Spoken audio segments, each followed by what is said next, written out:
الشيطان الرجيم. بسم الله الرحمن الرحيم. الحمد لله والصلاة والسلام على رسول الله محمد وعلى آله الطيبين الطاهرين وأصحابه الغر الميامين، وبعد. يقول الحق سبحانه وتعالى في محكم كتابه المجيد: أعوذ بالله من الشيطان الرجيم. إنما يريد الشيطان أن يوقع بينكم العداوة والبغضاء في الخمر والميسر ويصدكم عن ذكر الله وعن الصلاة فهل أنتم منتهون. وقال عز من قائل: ولا تقتلوا أنفسكم إن الله كان بكم رحيما. صدق الله العلي العظيم. والسلام عليكم ورحمة الله وبركاته. Kwanza tunamshukuru Mwenyezi Mungu Subhanahu wa Ta'ala, vile vile na kumtakia rehema na amani bwana wetu mtukufu Bwana Mtume sallallahu alayhi wa alihi wasallam. Katika mazungumzo yetu ya leo, tutaanza mazungumzo yetu kwa kusimulia kisa cha kweli. Mmoja katika maulamai maarufu sana katika ulimwengu wa Kiislamu, kutoka katika moja ya nchi ambayo sitoitaja jina lake, yenye Waislamu wengi na inayofahamika kwa kusimamia na kupigania utekelezaji wa Uislamu, anasema siku moja alipigiwa simu na binti mdogo wa miaka kiasi 20 na binti yule akamwambia, shekhe, mimi baba yangu ni imamu wa msikiti, na katika udogo wetu baba yangu amekuwa akituchukua sisi kutupeleka katika madrasa za kuhifadhisha Qur'ani. Kwa hivyo tumekuwa tukisoma dini tangu udogoni. Tulipofikia umri wa kuweza kusoma masomo ya vioni, yani university, baba yangu alinisafirisha mimi na kaka yangu, tunaipishana kiasi miaka 2 hivi, kwenda katika moja ya nchi, sitoitaja jina, lakini katika nchi ziitwazo kuwa zimeendelea. Tulikwenda kule kwa ajili ya masomo, na baada ya kuhusiwa nyasia nyingi sana za kuhifadhi na kutunza dini yetu na kufata maagizo ya Mwenyezi Mungu Subhanahu wa Ta'ala, lakini vile vile na kujitahidi katika masomo yetu, kama ambavyo kaka mtu alihusiwa kunihifadhi na kunichunga vile vile mimi kama dada yake. Mwaka wa kwanza katika masomo yetu nje ya nchi yetu tuliishi vizuri sana. Tulikuwa tunajitahidi kujisomea, tunafanya ibada, tunasoma Qur'an, tunafunga, na mwaka kamili ukaisha katika masomo yetu tukiendelea katika maisha mazuri kiasi hicho. Mwaka wa pili ulipoingia, miezi michache tu ya kwanza ya mwaka wa pili, kaka yangu alianza kuchelewa kurudi nyumbani, maana mahala ambapo tulikodishiwa kwa ajili ya kuishi, na wakati mwingine akirudi ametumia kilevi. Kumbe tayari alishakuwa na marafiki nje wanakutana. Na mimi baada ya kuona hali hiyo, nilikuwa nikimnasihi sana kuhusu maamrisho ya Mwenyezi Mungu, kuhusu maagizo ya wazazi, kuhusu malengo yaliyotupeleka kule. Alikuwa akisikiliza nasaha zangu na akitubu na akiacha, lakini baada ya muda mfupi hurudi tena. Siku moja aliporudi usiku, akaingia ndani, alinikuta nikisoma, lakini aliniletea zawadi ya juisi. Nikafunga kitabu changu, nikachukua juisi ile nikainywa. Baada ya kunywa juisi ile, hali niliyosikia katika mwili wangu na msisimuko niliopata, sikuwahi kuhisi hali hiyo katika maisha yangu yote. nilisikia hali fulani tofauti katika mwili wangu. Siku ya pili alipokuwa ametoka, nilimpigia simu nikamwambia, tafadhali sana sana sana, utakaporudi usisahau kuniletea ile juisi ya jana. Na kweli aliporudi aliniletea juisi, nikainywa, nikapata burudani kama nilivyopata jana. Kwa hivyo ikawa hamu yangu kila mara kwamba akija na mhimiza asiache kuleta. Tukaendelea katika hali hiyo, nikagundua kwamba furaha yangu iko katika ile juisi, na sipati hali fulani ya furaha na hamasa ya kufanya mambo yangu na uchangamfu kama sijaipata ile juisi. Baada ya muda nikagundua kwamba kaka yangu alikuwa akiweka kitu katika ile juisi, na ndicho kilichonipa msisimuko, kikanifanya niwe na hitajia kila mara. Kwa hivyo mambo yakawa wazi, akanifungulia milango ya matumizi yale, na kwamba kuna raha katika hilo.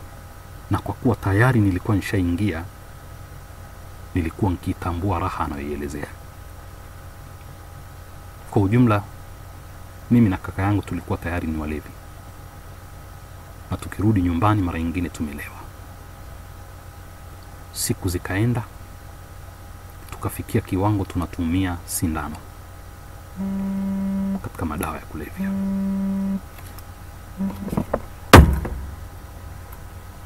Katika hali kama hiyo, anasema siku moja kaka yangu alirudi na sindano yenye madawa ya kulevya, na ilikuwa ni hiyo moja tu,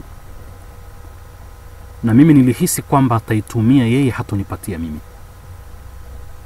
Nikamuomba sana mpaka kumpigia magoti kwamba anidunge sindano ile, asitumie yeye. Basi kaka yangu alipoona nimeomba sana, akaniambia, nitakupa, lakini vua nguo zako. Nililifanya hilo bila kusita, nikavua nguo zangu, akanihashiri. Kisha akanirushia ile sindano yenye dawa. Nikaichukua na kumpigia magoti kumuomba anidunge, kwa sababu nilikuwa siwezi kujidunga. Akalifanya hilo. Siku zilivyokwenda, ilifika siku hatuna fedha, kwa sababu matumizi yetu makubwa yalikuwa ni kununua dozi za dawa. Tukatoka kwenda kwa muuzaji. Tulipofika kwa muuzaji, tukamuomba kwa kadri tulivyomuomba atusaidie japo kwa siku ile. Akakataa. Lakini kaka yangu akanikonyeza kwamba huyu akipewa kitu fulani atatupatia. Maana yake nikijimakinisha kwake anihashiri, wal iyadhu billah, yuko tayari. Nikakubali, na mbio nikaingia katika chumba, akanihashiri, tukapewa dozi ya madawa kulevya, tukaondoka. Hali yetu ilikuwa ni mbaya, fedha zinatuishia, hatuli chakula, tunakwenda katika hoteli na kusubiri wale wateja wakimaliza kula, kile walichobakiza tunakivamia na kula sisi. Mara nyingine pia na kuokota cha chini. Lakini tukipiga simu nyumbani, tunawaeleza tunahitajia vitabu, tunahitajia mahitajio kadha ya shule, lakini ukweli ilikuwa ni kwamba tunahitajia kwa ajili ya huduma ya madawa. Siku moja akaja nyumbani mmoja wa rafiki za ndugu yangu, kaka yangu. Alikuwa na dawa katika sindano, katika bomba ya sindano. Na mimi nilipomuona, nikaenda nikampigia magoti na kumshika viatu vyake, nikimwambia, tafadhali na kuomba sana nidunge mimi dawa hiyo. Bwana yule akakataa. Nikaendelea kumuomba sana. Akaniambia kwa stihizai, nikasafisha viatu vyangu hivyo kwa ulimi. Nikavilamba vile viatu mpaka vikang'aa. Nilipomaliza hakukubali kunidunga ile sindano. Akaniambia atanidunga kama niko tayari anihashiri, yani anifanyie tendo la zinaa. Anasema alipotamka tu vile, mimi ndio nilotangulia chumbani nikimkokota na kuvua mavazi yangu na kijana yule kunihashiri. Aliponipatia tu nilitoka uchi hivyo hivyo mpaka kwa kaka yangu ili anisaidie kunidunga. Hali ikaendelea kuwa hivyo. Ikafikia mahala sasa vijana ambao ni rafiki ya kaka yangu wote wanahamia pale kwetu tunapokaa, na wakinichezea mimi, wakimchezea na ndugu yangu. Mambo yakaenda katika hali hiyo mpaka kufikia mahala nikienda haja mimi natokwa na damu. Sijui damu hizo ni za mimba zinazoharibika kutokana na madawa na vijana ambao wananihashiri, lakini hali yangu ilikuwa ni hivyo na nikadhoofu sana. Basi mmoja katika mabinti ambaye anatoka katika nchi tuliyotoka sisi, alipoona hali ile alijitahidi kwa kadri alivyojitahidi, akapata namba ya simu ya wazazi wetu, akaweza kupiga simu nyumbani bila sisi kujua. Kaka yangu mkubwa akatumwa kutoka nyumbani kutufata sisi.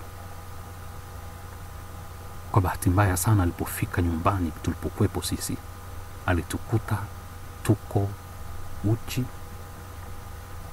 na alitukuta tunatumia madawa kulevya. Alinitupia mimi shuka, nguo, akanifunika na akajitahidi kutupeleka katika nchi ile, katika vituo vya kuwasaidia wanaotumia madawa kulevya, na tukakaa miezi kadhaa tukifanyiwa vipimo mbalimbali na tukitibiwa kabla ya kurejeshwa hapa nilipokuwa sasa hivi katika nchi yetu, anamwambia shekhe.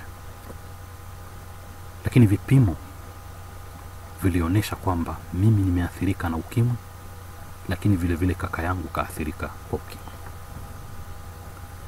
Kisa hiki ni kisa cha kweli, na ni kisa kidogo sana katika visa vingi vya kusikitisha vinavyomkumba binadamu kupitia mihadarati. Nimependa kuanza mazungumzo yangu kwa kisa hiki kwa sababu Uislamu ulipoharamisha mihadarati, kuanzia pombe mpaka itakayogunduliwa ambayo bado haijagunduliwa, ni kwa sababu ulevi unaathiri akili ya binadamu, na utukufu wa binadamu aliopewa na Mungu unatokana na akili yake. Kwa hivyo kama mambo mengine na vitu vingine vikiwemo virusi mbalimbali, bakteria mbalimbali, vinaweza kusababisha maradhi ya moyo, maradhi ya ini, maradhi ya figo, maradhi ya mfumo wa kupumua,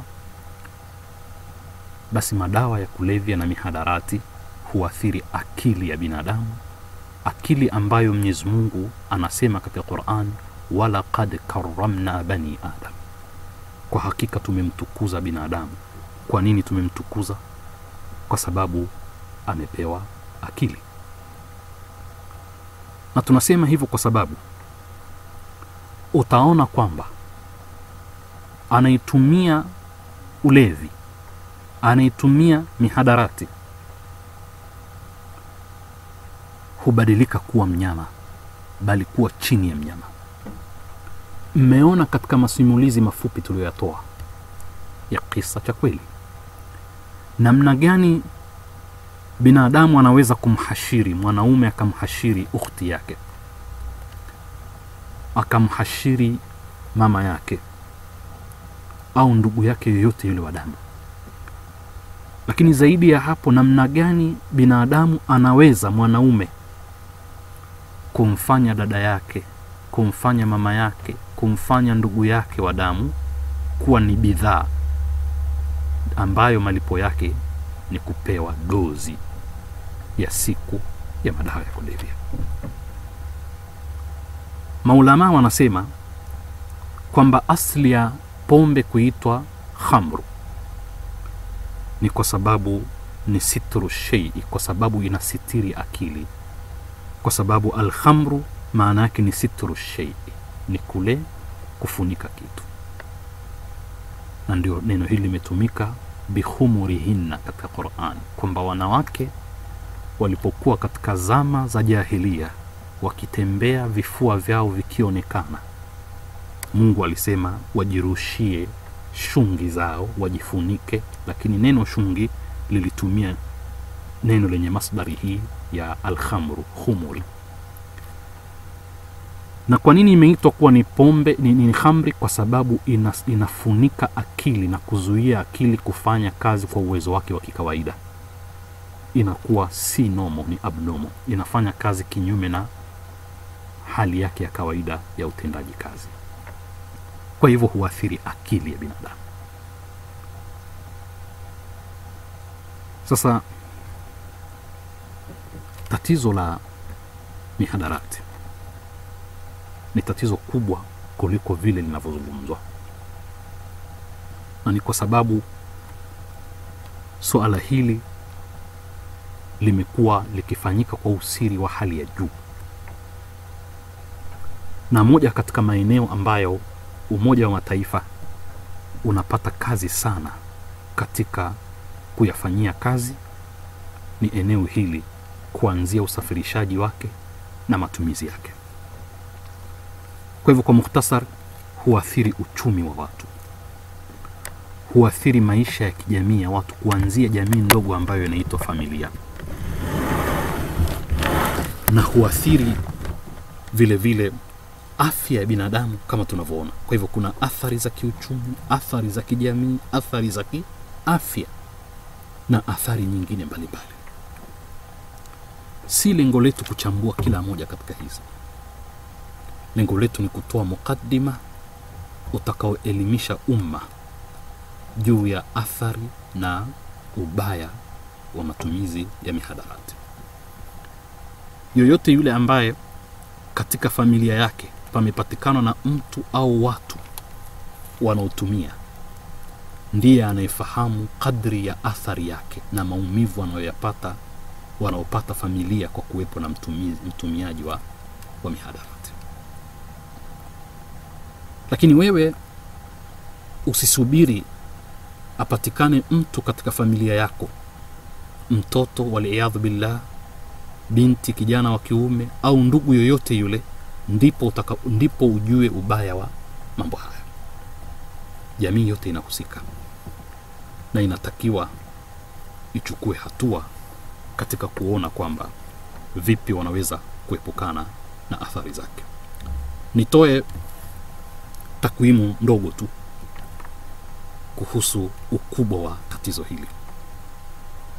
Miaka michache, 2-3 iliyopita, pameelezwa kwamba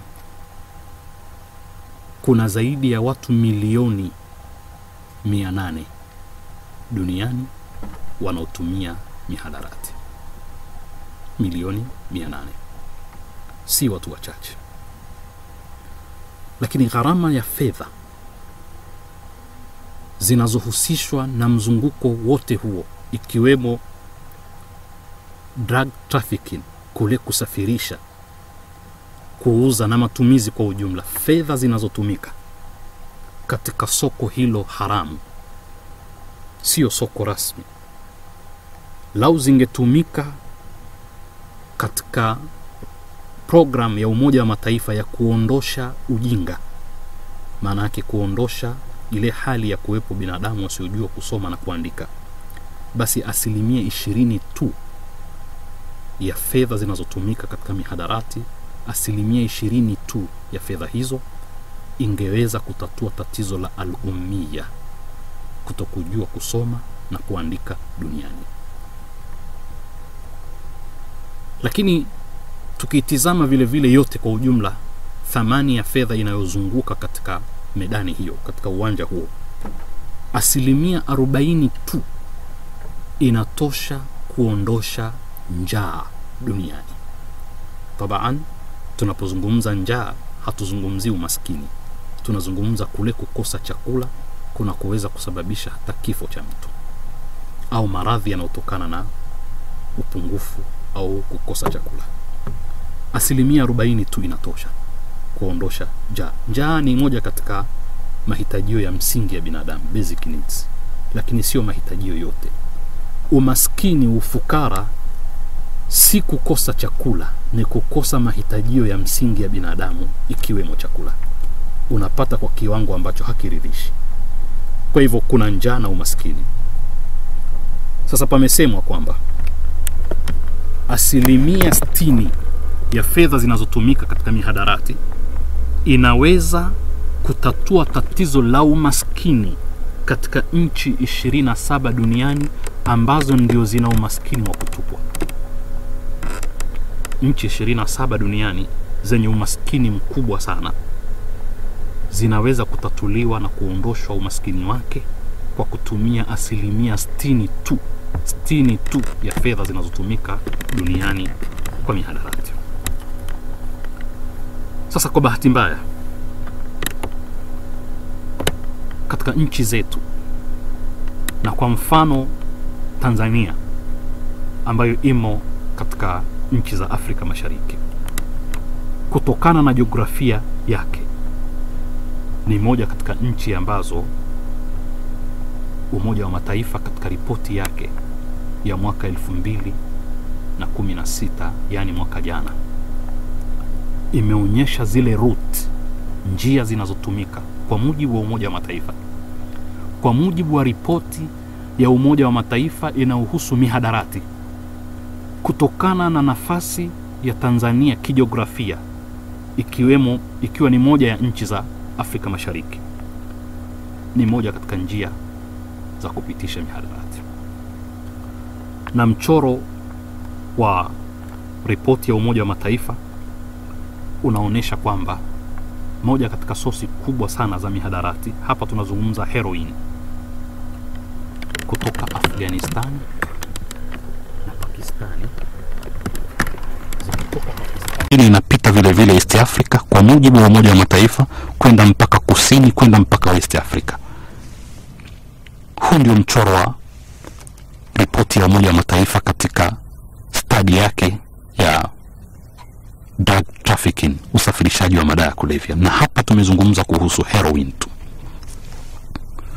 Lakini tunapozungumza kuhusu cocaine, sana tunazungumza bara la Amerika ya Kusini,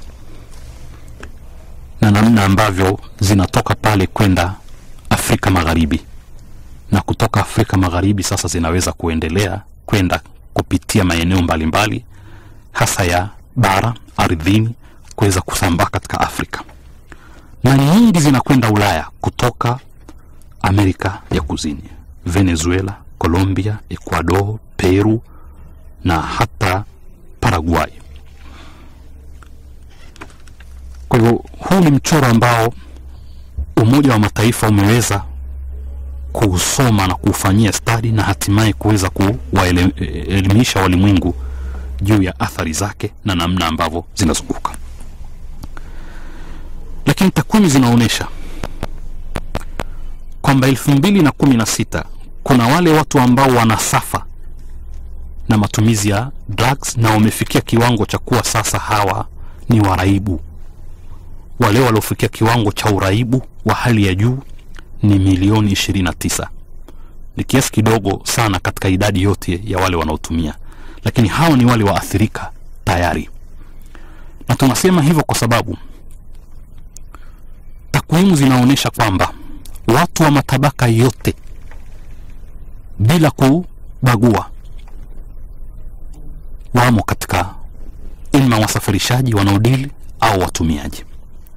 Bali imeonekana wafanyabiashara matajiri wakubwa hasa katika nchi zinazoendelea, nchi zilizoendelea na hata zinazoendelea, wanaweza kutumia, na mara nyingine wanaweza kutoonesha athari zozote zile za kwamba ni watumiaji kutokana na uwezo wao. Kwa hivyo kuna wengi wanaotumia, lakini wale ambao tayari wako katika hali ambayo ni kitambulisho cha mtumiaji, takwimu za Umoja wa Mataifa za mwaka 2016 mwaka jana ni watu milioni 29. Hiyo ni nchi, ni population ya nchi kubwa yenye idadi ya watu hao. Lakini katika hao moja katika 6, yani mmoja tu katika 6 wanaotumia waliofikia kiwango hiki ndio wanaopata treatment. Yani ukiwachukua 6, kila 6 katika hao milioni 29 ambao hali yao si nzuri, mmoja tu katika 6 ndiye anayepata matibabu. Lakini katika hao milioni 12 wao matumizi yao makubwa ni ya sindano. Na katika wanaotumia sindano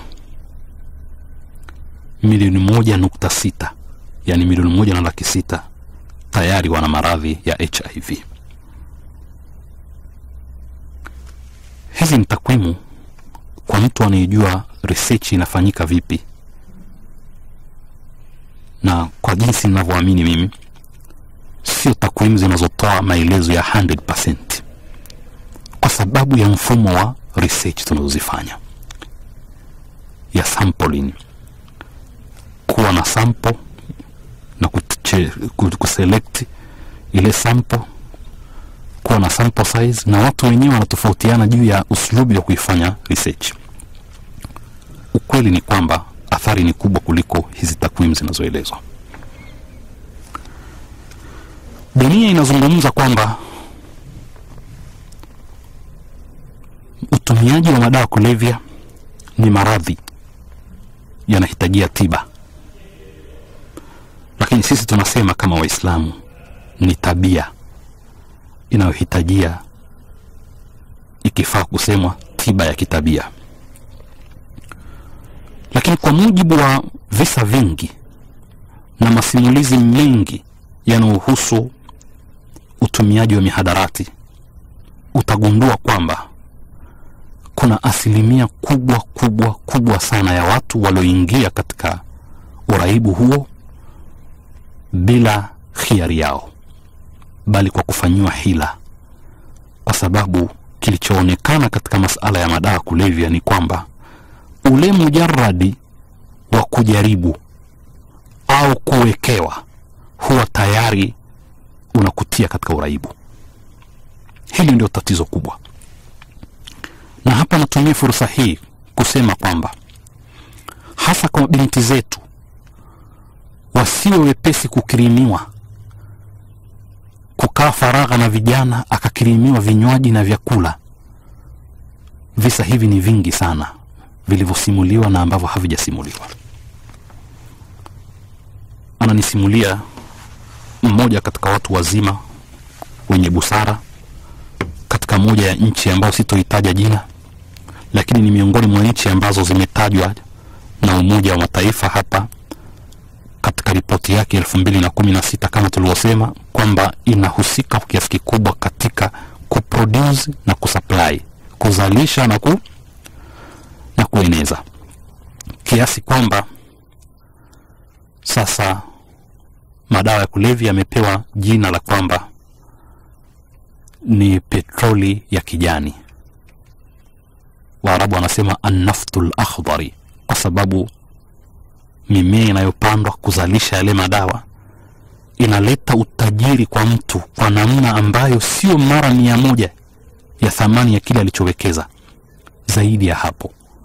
Na kwamba duniani hakuna biashara yenye kutoa faida kubwa kama madawa kulevya, labda inayokaribiana na madawa kulevya ni silaha za kijeshi. Sasa ikiwa mtu capital yake ni 1000, lakini atakuja kupata mara hiyo kiasi 1000, ni biashara ya ajabu, inaitwa an-naftul akhdari. Sasa hiyo ni mafuta ghafi ya kijani kutokana na ile faida. Sasa kwa tunachotaka kusema hapa ni kwamba wengi wameingia kwa kulaghaiwa. Mzee mtu mzima huyu mwenye busara ananipa kisa cha moja katika nchi hizo. Anasema inafikia mahala zile pipi na vitu vidogo vidogo vya kula vya watoto mashuleni wanauziwa na vinawekewa madawa ya kulevya kidogo katika nchi hiyo, na mara nyingine wauzaji ni watoto.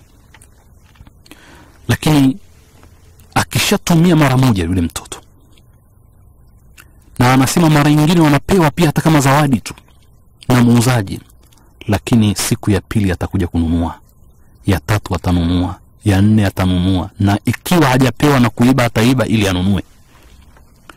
Ni moja katika njia za kucreate customer. Sasa hili ni tatizo la kimataifa, na hapa imeonekana katika nchi za bara la Amerika kama vile Bolivia, Paraguay na Colombia. Zaidi ya 6% ya vijana wa sekondari wanatumia madawa kulevya. Je, katika nchi zetu tumefanya tathmini hiyo? Tumefanya study hizo? Kwa hivyo tunahitajia kuwa na study, na hili nasema kwamba vijana wanaokuwa katika shule zetu, katika vyuo vyetu, katika college zetu, wanapotaka kufanya research wafanye katika maeneo haya pia. Utaona mambo ya ajabu. Vijana katika shule zetu wanafundishana kuvuta bangi, na wakiangukia katika mikono ya watu wa madawa kulevya wataingia. Na mara nyingine mtu huwekewa katika sigara tu kidogo, pengine yeye na bangi yake miaka 10 anatumia, haifai, lakini ina madhara nafuu kuliko hizi cocaine na nyingine, basi anatiliwa kidogo. Na wengi katika wapenzi wamewafanyia hivyo wapenzi wao. Hapa inaonyesha kwamba panahitajia jitihada za jamii kwa pamoja, sio tu kukemea, lakini kuteka action, kufanya jambo. Walimu wawe na uhusiano wa karibu na wazazi, na wazazi wawe na uhusiano wa karibu na walimu. Katika taarifa tunazozipata, mwalimu anapotoa taarifa kwa mzazi kwamba mwanao anatumia kitu fulani, kwa sababu ya usiri wa jambo lenyewe na jinsi ambavyo mzazi yuko mbali na mtoto, huwapa viapo vyote kusema mwanangu hawezi kufanya hivyo, mnamsingizia. Kisha walimu wanapomthibitishia mwalimu mzazi anashindwa kuamini kwamba kweli mwanae anafanya hivyo. Familia zetu jana zilikuwa zinaona ni jambo kubwa sana kupata ndugu mwenye maradhi ya ukimwi. Sasa hivi imekuwa ni jambo la kawaida. Na mimi nasema kwamba maradhi ya ukimwi, madhara sio ya akili, bado hayana tabu. Hayawezi kuathiri sana shughuli za uchumi za watu, wala shughuli za kijamii, wala shughuli za maendeleo kwa ujumla, ukilinganisha na utumiaji wa madawa ya kulevya. Bado mwenye maradhi ya ukimwi anaweza kuishi vizuri na afya yake, bali umri mrefu. Lakini mtumiaji wa madawa ya kulevya yumo katika hatari sana, na hasa anapokosa, yanatia umaskini na yanamfanya tajiri awe maskini kwa kipindi kifupi sana. Ukitaka tu awe mtumwa wako, kata mirija ya yeye kupata yale madawa. Yuko tayari kuachia utajiri wake ili ayapate. Kwa hivyo ni utumwa wa hali ya juu. Mungu amlaani alio introduce maradhi haya, kwa sababu sasa katika hatari na vita vikubwa vya binadamu ni pale panapotokea silaha ambayo haimpotezei binadamu kiungo chake kama mkono, jicho, mguu na mfano wake, lakini inamharibu akili yake. Hii ina maana kwamba tutakwenda tufikie mahala nusu ya walimwengu wawe kama mazezeta, watu ambao hawazimi hawawashi. Sasa athari yake ni kubwa sana, na tunahitajia kuwa na takwimu zenye uhakika zitakazo mwaka 2011, si zamani sana, Afrika Magharibi peke yake zilipita dawa za aina moja tu, cocaine, kiasi tani 30. Hizi ni takwimu za miaka kiasi 6 iliyopita. Sasa hivi zinapita kiasi gani? Na aina nyingine zilipita kiasi gani? Uislamu umeharamisha kila ambacho kinaweza kuathiri uwezo wa akili ya binadamu wa kutenda, kwa sababu binadamu ameitwa kuwa ni binadamu kutokana na akili yake, na anapoweza kubadilika na kuwa ni mnyama anaweza kufanya lolote lile kama anavyofanya mnyama au zaidi. Na ndio maana basi pale huwa kile anachokitumia kwa kuharibu akili yake ni haramu. Sasa ndio maana Uislamu ukizungumza juu ya kuharamisha hivi ni kwamba unapigania usalama wa akili ya binadamu, ili kuhakikisha ule utu na ule ubora aliopewa binadamu na kutukuzwa kwa ajili hiyo unaendelea kuwepo. Huu ni utangulizi. Lengo letu ni kutizama namna gani madawa haya yanaathiri uchumi wa watu, kuanzia mtu mmoja mmoja mpaka nchi. Namna gani madawa haya yanaathiri na kuvunja familia na jamii kwa ujumla, lakini namna gani vile vile yanaathiri afya ya binadamu. Mpaka hapa nasallallahu al-auna wa tawfiq lima yuhibbu wa yardah, innahu waliyyu at-tawfiq wa bihi nasta'in, walhamdulillahi rabbil alamin.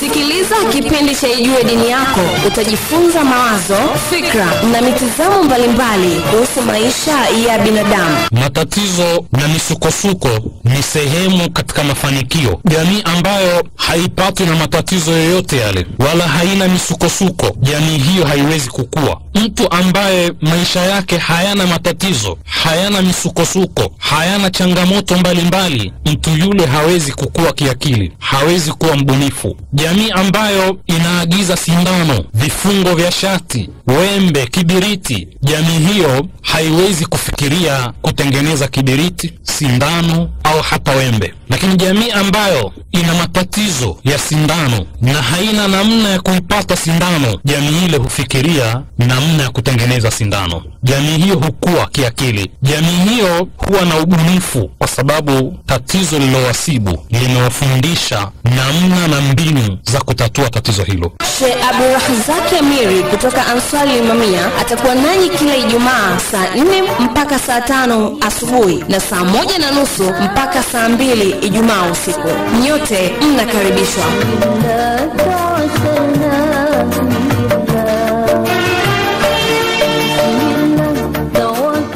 Help to Self-Help College ni chuo kinachotoa kozi mbalimbali hapa jijini Arusha, na wahusika ni wahitimu wa kidato cha 4, kidato cha 6 au kwa ngazi ya cheti kutoka chuo kinachotambulika. Kozi zinazotolewa ni pamoja na tailoring, hotel management food production, hotel management food and beverage, hotel management front office, hotel management housekeeping, electrical installation, tour guide, computer course kwa miezi 4 na English course kwa miezi 3. Kwa watakaosoma hotel management na tour guide watasoma lugha ya Kifaransa bure kabisa. Hostel ni za kisasa ambazo ni self-contained. Chuo kina walimu waliobobea na vifaa vya kisasa vya kufundishia. Wanafunzi watafanya mafunzo kwa vitendo kwa zaidi ya 50% ya muda wa mafunzo. Chuo kimeanza mwaka huu hapa wa 2017. Wahi sasa, kwani nafasi ni chache. Fomu zinapatikana chuoni Sakina Kibanda Maziwa. Kwa mawasiliano zaidi piga simu namba 0766200254